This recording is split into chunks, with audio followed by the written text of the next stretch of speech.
नमस्कार, NBC 24 देख रहे हैं आप। मैं हूं सुधेंदु रमन। राम नाम को लेकर अब बंगाल में सियासत शुरू हो गई है। कहीं न कहीं रामनवमी की शोभा यात्रा को लेकर जहां पुलिस द्वारा श्रद्धालुओं को रोका गया, वहीं सरकार खामोश है। हमारे साथ बात करने के लिए भाजपा के प्रदेश प्रवक्ता सुमित शशांक है। सुमित, जिस तरह से रामनवमी की जो है शोभा यात्रा उसको रोका गया, देखिए, दुर्भाग्यपूर्ण है। प्रभु श्री राम हमारे विचारों और संस्कारों का हिस्सा है। इस देश की आस्था का केंद्र है और इस देश में सनातन की नींव अगर कहीं से प्रारंभ होती है तो प्रभु श्री रामचंद्र जी के नाम से शुरू होती है। प्रभु श्री रामचंद्र जी के लिए बस इतना कहूँगा कि राम रामेति रामेति रमे रामे मनोरमे सहस्त्र नाम ततुल्यम राम नामम वरानने, अर्थात राम नाम विष्णु सहस्त्र नाम के तुल्य है। और हमारे ऋग्वेद, यजुर्वेद, सामवेद, अथर्ववेद और वेदों की परंपरा में जिस भारतवर्ष का जन्म हुआ है, जिस भारत भूमि का जन्म हुआ है, खास करके बंगाल का क्षेत्र, जहाँ माँ काली की पूजा आदि शक्ति माँ जगदम्बा के रूप में होती है, जहाँ स्त्री तत्वों की पूजा होती है, और उसी स्थान पर ममता बनर्जी के गुंडे प्रभु श्री रामचंद्र जी की मूर्ति को तोड़ देते हैं, खंडित कर देते हैं और मूर्ति के सर को लेकर के गायब हो जाते हैं। ये वही पश्चिम बंगाल की भूमि है जहां पर ममता बनर्जी के गुंडे लगातार कुछ वर्षों में नरसंहार कर रहे हैं। इनको कौन पसंद है? इनको रोहिंग्या मुसलमान पसंद है। इनको वो भागोड़ा रोहिंग्या मुसलमान पसंद है जो बांग्लादेश से भाग के आया है। और मैं बांग्लादेश के विषय में इतना कहूंगा कि पश्चिमी पाकिस्तान, अभी हाल ही में रिलीज हुई एक मूवी के माध्यम से भी आप देखेंगे तो स्पष्ट रूप से पता चल जाएगा कि पश्चिमी पाकिस्तान ने पूर्वी पाकिस्तान के लोगों के साथ बलात्कार किया और जिस बलात्कार से हजारों लाखों रोहिंग्या मुसलमानों का जन्म हुआ, तो जिनकी पैदाइश ही बलात्कार की है, वैसे लोगों को पश्चिम बंगाल में बसा करके पश्चिम बंगाल की महिलाओं का चीरहरण करवाने का काम ममता बनर्जी टीएमसी के गुंडों और रोहिंग्या मुसलमानों के माध्यम से करवा रही है। और यह दुर्भाग्यपूर्ण है। इसको रोकने के लिए लगातार केंद्र की सरकार, भारतीय जनता पार्टी के कार्यकर्ता लगातार लगे हैं अपने प्राणों की आहुति देकर के। बंगाल के लोगों को बचाना है।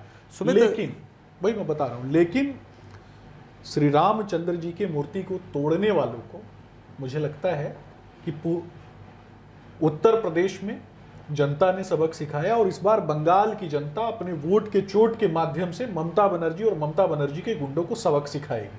लेकिन धर्म निरपेक्षता की बात आती है। लगातार ममता बनर्जी कहती रही हैं कि हम धर्म निरपेक्ष हैं। क्या कहेंगे? धर्म निरपेक्षता की बात कहां से आ जाती है? इसमें भारत भारतीयों का है। मैं तो स्पष्ट कहता हूं, भारत में जन्मा हुआ प्रत्येक व्यक्ति, भारत में रहने वाला प्रत्येक व्यक्ति, भारत में जिसका जन्म हुआ, जो भारत की मिट्टी को मां मानता है, ऐसे किसी एक व्यक्ति के खिलाफ मैंने थोड़े ना बोला। मैंने बोला बांग्लादेश से भागे हुए रोहिंग्या मुसलमानों को। मैंने ये बोला कि बांग्लादेश के वो भगोड़े रोहिंग्या मुसलमान जिनको बसाने का काम ममता बनर्जी करती है। लेकिन ममता तो कह रही हैं कि अब हिंदुस्तानी को रोहिंग्या कहकर बाहर किया जा रहा है। एसआईआर की प्रक्रिया में डिपोर्ट, डिलीट, डिटेक्ट, डिपोर्ट की बात होती है। तो पहले डिटेक्ट करेंगे तभी तो उनको हटाएंगे, उनको डिपोर्ट करेंगे। और अगर वो डिपोर्ट नहीं होना चाहते हैं तो उनको डिपोर्ट, डिलीट करना भी तो आता है। लेकिन आम जनता को वहां से भागना पड़ रहा है। पश्चिम बंगाल की आम जनता इन रोहिंग्या मुसलमानों के कारण, जिनको ममता बनर्जी पसंद करती है, पश्चिम बंगाल के मुसलमानों को जिनका वहां जन्म हुआ है, पश्चिम बंगाल के आम बांग्ला भाषी लोग जिनका वहां जन्म हुआ है, वैसे लोगों को भागना पड़ रहा है। वो रिफ्यूजी की तरह जीवन जी रहे हैं। दूसरे राज्यों में जाकर उनको काम करना पड़ रहा है और उनकी जमीनों को कब्जा करने का काम टीएमसी के गुंडे करते हैं। आप कल्पना कीजिए ना कि एक मकान बनाने के लिए टीएमसी के गुंडों को टैक्स देना होता है। ये कौन से लोग मकान बना रहे हैं वहां पे? लेकिन आखिर व्यक्ति, मैं वही पूछ रहा हूं, ये कोई व्यक्ति जो दिल्ली से जाकर के वहां मकान तो नहीं बना रहा है। एक आम बंगाली नागरिक जिसका जन्म वहीं पे हुआ है, जिसका वर्धमान में जन्म हुआ है, जिसका मिदनापुर में जन्म हुआ है, जिसका कोलकाता में जन्म हुआ है, जिसका दीघा में जन्म हुआ है, वो व्यक्ति अपने घर में अपने गांव में घर बनाना चाहता है और उसको टीएमसी के गुंडों को टैक्स देना पड़ेगा? यह दुर्भाग्यपूर्ण है कि नहीं? अगर वो कोई बिजनेस करता है तो उसको टीएमसी के गुंडों को टैक्स देना पड़ेगा। यह दुर्भाग्यपूर्ण है कि नहीं? उसको अपने बच्चों को स्कूल भेजना है तो वहां पर उसको टीएमसी के गुंडों से परमिशन लेना पड़ेगा। यह दुर्भाग्यपूर्ण है कि नहीं? वो मंदिर जाए कि कहीं और जाए, ये बात टीएमसी का गुंडा तय करेगा, ये ममता बनर्जी तय करेगी। ये दुर्भाग्यपूर्ण है कि नहीं? लेकिन ममता तो कह रही कि हिंदू मुसलमान करवाकर नफरत फैलाई जा रही है, वोटों का विभाजन मैं किया ये जा रहा है। पूछना चाहता हूं कि रोहिंग्या मुसलमान कब से भारत का मुसलमान हो गया? ये रोहिंग्या मुसलमान बांग्लादेश का भगोड़ा आदमी कैसे भारत का हो जाएगा? कैसे बिहार का हो जाएगा? कैसे दिल्ली का हो जाएगा? लेकिन एक तरफ तो आप लोग बांग्लादेश की पूर्व प्रधानमंत्री को सुरक्षा दे रहे हैं। डिप्लोमेटिक चैनल्स, डिप्लोमेटिक रिलेशन, ये अलग चीजें होती हैं, लेकिन वहां से भागा हुआ अवैध व्यक्ति अवैध होता है। पूर्वी पाकिस्तान के लोगों ने पश्चिमी पाकिस्तान के लोगों ने पूर्वी पाकिस्तान में जाकर के बलात्कार किए। मुक्ति वाहिनी सेना जो वहां थी उसको बचाने का काम भी तो भारत की सेना ने किया था ना। बांग्लादेश को आजादी भी तो भारत की सेना ने दिलवाई थी। उस समय इन लोगों का मुंह क्यों बंद था? हमने तो बांग्लादेश को आजादी दिलाई, हमने उनको नया मुल्क दिलवाया, उनको अपने मुल्क में रहना चाहिए। अगर वो भारत में आकर हमारे पश्चिम बंगाल के भाई बंधुओं की जमीनों को छीनना चाहेंगे तो क्या हम उनके खिलाफ आवाज नहीं उठाएंगे? 5 किलो अनाज के लिए टीएमसी के गुंडे, संदेश खाली की घटना देख लीजिए कि 5 किलो अनाज के लिए टीएमसी के गुंडे बलात्कार कर रहे थे आम महिलाओं का। यह दुर्भाग्यपूर्ण है कि लेकिन नतीजा क्या निकला सुमित जी? कोलकाता का एक और ह्यूमन ऑर्गन्स की तस्करी का एक बड़ा भांडाफोड़ जो है बड़े चैनल के माध्यम से दिखाया गया कि किस तरीके से एक हॉस्पिटल में वहां पर एक महिला के साथ क्या हो जाता है, एक महिला डॉक्टर के साथ क्या होता है। ये टीएमसी के गुंडे करते हैं। बंगाल की आम जनता ऐसे लोगों से त्रस्त हो चुकी है। 38% वोट भारतीय जनता पार्टी को पिछले चुनाव में मिले। हम कुछ 1% से पीछे रह गए क्योंकि टीएमसी के गुंडे घर में घुस कर आम जनता को डरा रहे थे, लोगों को डरा रहे थे, जान से मारने की धमकी देते थे, बलात्कार की धमकी देते थे।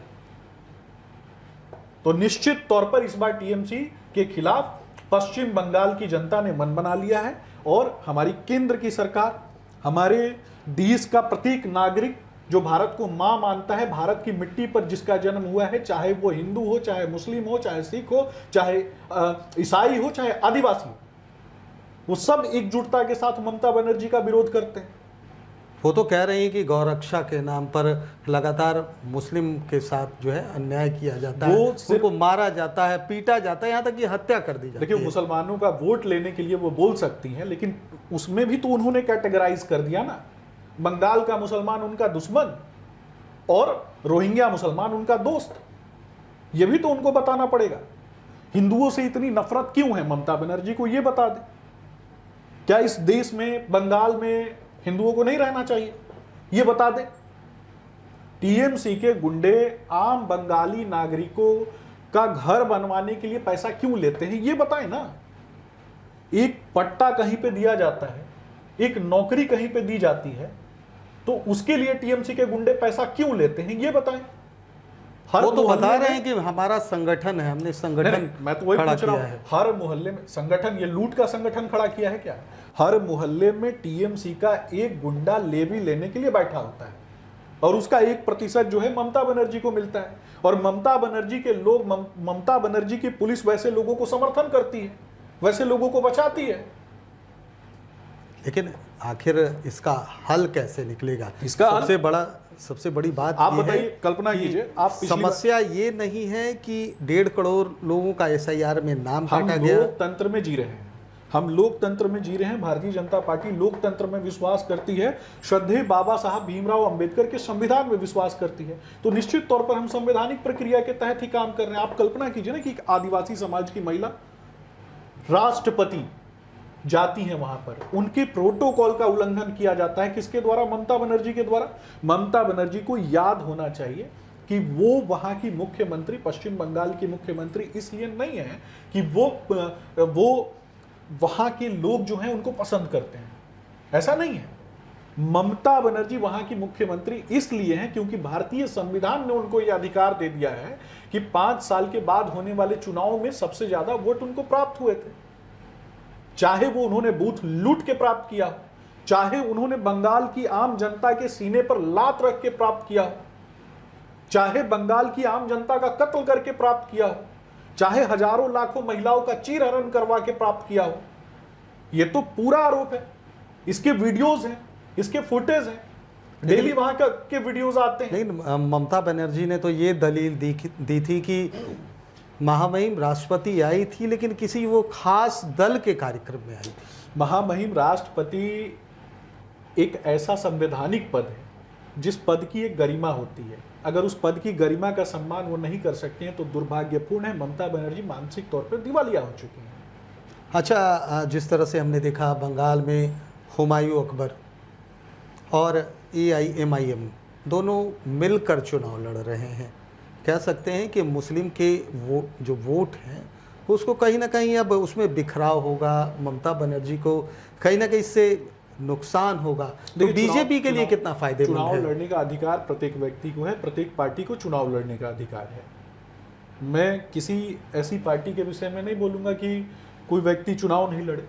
ये लोकतंत्र है, लोकतंत्र में सबको चुनाव लड़ने का अधिकार है और लोकतंत्र में चुनाव लड़ने के लिए सबका स्वागत है। लेकिन नहीं, एक तरफ तो बाबरी मस्जिद बना रहे हैं हुमायूं अकबर, दूसरी तरफ AIMIM बिहार में भी सीटें जीती है उन्होंने। बाबर औरंगजेब इतिहास के गुंडे थे। बाबर के नाम पर अगर कोई मस्जिद बनाने की बात करता है तो उससे बेहतर है कि वो अपने समाज के लोगों की शिक्षा दीक्षा के लिए, पढ़ाई के लिए कहीं कुछ चैरिटी कर ले, लेकिन अपने समाज के लोगों को पढ़ाना नहीं है। बनाना क्या है? तो बाबरी मस्जिद। बाबर जो गुंडा था, जो विदेशी था, जिसको अपने पूर्वज बाबर में दिखाई देते हैं, जिसको अपना DNA बाबर में दिखाई देता है, वैसे लोग बाबर की बात करते हैं।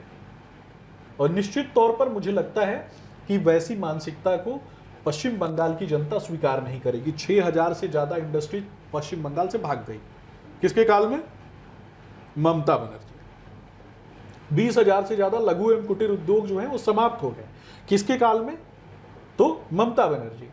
लाखों आम पश्चिम बंगाल के लोग जो स्किली डेवलप्ड थे, वैसे लोगों का पलायन हो गया। किसके काल में? तो ममता बनर्जी। लाखों करोड़ों महिलाओं का बलात्कार हुआ। किसके काल में? तो ममता बनर्जी। आज एक आम व्यक्ति दुर्गा पूजा के पंडाल में जाकर के, जब पश्चिम बंगाल तो कला संस्कृति साहित्य के लिए जानी जाने वाली भूमि है, माँ काली की पूजा के लिए जाने जाने वाली भूमि है, वहां पर एक आम व्यक्ति जब पूजा करने जाता है तो इस भय में जाता है कि वहां से निकलने के बाद उसकी हत्या ना हो जाए। यह दुर्भाग्यपूर्ण है। लेकिन 12 साल से केंद्र में आपकी भी सरकार है, आप भी बहुत कुछ बदल सकते हैं। हम नियमों के तहत काम करते हैं। हमारे, आप देखिए, कल्पना कीजिए कि वहां पे गवर्नर के ऊपर इन लोगों ने हमला करवा दिया। इन लोगों ने तो बड़े बड़े मंत्रियों के ऊपर हमला करवाया, TMC के गुंडों ने। लेकिन आपको सबसे अच्छी लोकतंत्र की तस्वीर तब नजर आएगी जब केंद्र में हमारी सरकार रहते हुए भी हमारे एक भी कार्यकर्ता ने एक पत्थर तक नहीं उठाया इनके खिलाफ। हमने लड़ाई लड़ी, शांतिपूर्वक तरीके से लड़ाई लड़ी। लेकिन आखिर कब तक चलेगा? TMC के सांसद हैं कीर्ति झा आजाद, उन्होंने जब T20 वर्ल्ड कप इंडिया जीती उसके बाद उन्होंने एक सवाल खड़ा किया था कि आखिर मंदिर ही क्यों, मस्जिद, गुरुद्वारा, देखिए इन सब में क्यों नहीं? माइग्रेटेड लोग, खास करके वो बिहार से माइग्रेटेड हैं और बिहार में राजनीति चली नहीं, बिहार में राजनीति उनकी फ्लॉप कर गई, तो अब बिहार के लोगों ने भी उनको अस्वीकार कर दिया। अब तो नई युवा पीढ़ी जिसको आप कहते हैं, वैसे लोग उनको जानते भी नहीं हैं। तो ऐसे छूट भैया लोग जो हैं आए दिन इस प्रकार की बातें कर लेते हैं। लेकिन बैकग्राउंड तो बीजेपी ही रहा। वही बता रहा हूँ ना, वही बता रहा हूँ मैं आपको। एक क्रिकेटर, उसके बाद बीजेपी में आना, भारतीय जनता पार्टी ने वैसे लोगों को पहले ही पहचान लिया। पूंछ रंगा के घूमने वाले लोगों को तो भारतीय जनता पार्टी स्वीकार नहीं करती, तो हमने तो उनकी असली जो जगह है उनको दिखा दी। अब वो वहां जाके पूंछ रंगा के घूम रहे हैं, इसमें हमारी क्या गलती है? मुझे लगता है कि वैसे लोगों को देश की जनता ने अस्वीकार कर दिया। अब कभी कभी टीवी वगैरह पे चेहरा दिखाने के लिए कुछ तो बोलेंगे, तो मुझे लगता है कि छुटभैया लोगों के दिमाग में छुटभैया प्रवृत्ति वाली बातें ही चलती हैं, तो ये छुटभैया प्रकार की बातें करके कुछ एक पल के लिए अपना चेहरा टीवी पे चमकाना चाहते हैं। हाँ, बंगाल की बात करते हैं। बंगाल में अपराध अनियंत्रित है। आप बिहार से हैं।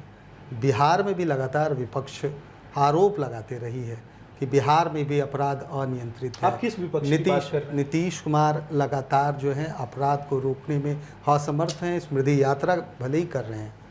नहीं, आप किस विपक्ष की बात कर रहे हैं, उस विपक्ष के बारे में भी तेजस्वी ने आप पे आरोप लगाया है। निश्चित तौर पे तेजस्वी जी पर ही आता हूँ। राष्ट्रीय जनता दल, जिसको कहा जाता है गिरोह का गिरोह, गैंग्स ऑफ राष्ट्रीय जनता दल, अपराधियों, गुंडों, बाहुबलियों, भूमाफिया, शराब माफिया, बालू माफिया का गिरोह। लालू जी का काल, इनके नेता जो राष्ट्रीय अध्यक्ष बने फिरते थे, वैसा नेता जाना किस लिए जाता है? चारा चोरी, अलकतरा चोरी और जमीन के घोटाले के लिए। मैं नहीं कहता हूँ, माननीय कोर्ट ने इनको सजा दी है। एक सजा याफ्ता मुजरिम जिसने लूट के बहुआयामी आयाम बनाए हो, यानी जमीन के नाम पर घोटाला कर लेना, नौकरी देने के नाम पर घोटाला कर लेना। जबलपुर का मामला तो सब जानते हैं कि किस तरीके से क्या हुआ था रेलवे में, और किस तरीके से आए दिन सीबीआई ईडी के छापे पड़ते रहते हैं। तो ये कहते हैं कि हमको फंसाया जा रहा है। लेकिन आप बताइए ना, रांची के जेल में किस लिए गए थे? कोई साधु संत महात्मा तो नहीं है जो तपस्या करने के लिए हिमालय गए थे। ये गए थे चोरी के अपराध में जेल। लेकिन तेजस्वी तो कहते हैं कि अगर हम बीजेपी के साथ आ जाते तो शायद सारे जो हम पे आरोप, झूठे आरोप लगाए गए हैं, वो कहीं ना कहीं धुल जाते, जैसे कि अजीत पवार के साथ हुआ और चंद्रबाबू नायडू के साथ हुआ। देखिए, जिन लोगों पे आरोप सिद्ध हैं, वैसे लोग भारतीय जनता पार्टी के साथ नहीं हैं। इस बात को जान लीजिए। भारतीय जनता पार्टी राष्ट्र के विकास के लिए काम करती है, अंत्योदय के लिए काम करती है, ग्रामोदय के लिए काम करती है। हमारे प्रधानमंत्री नरेंद्र मोदी जी ने स्पष्ट कह दिया कि जीरो टॉलरेंस की नीति पर हम काम करते हैं, और सर्वे भवन्तु सुखिनः सर्वे सन्तु निरामया। मुंडकोपनिषद के शब्द हैं, सत्यमेव जयते, तो सत्य जीतता है। हमारे नेताओं को भी इन लोगों ने फंसाने की कोशिश की थी, लेकिन सत्य जीता, अंत में सत्य जीता। अगर ये सही है तो ये जीतते क्यों नहीं है?